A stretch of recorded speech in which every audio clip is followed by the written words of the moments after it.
Hey, what's up? This is Ricardo at Parts People, and in this video, we'll outline the steps for completing a part replacement on your Dell PC.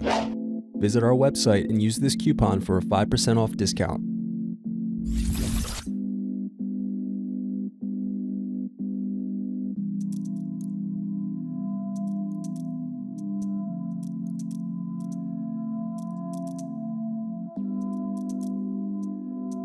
Unscrew, then remove access door.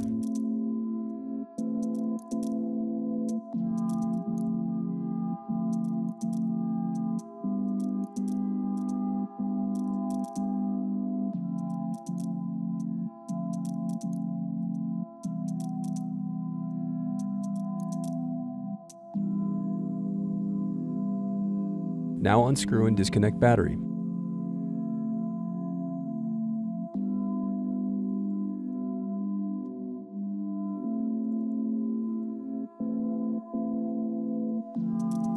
Thanks for watching.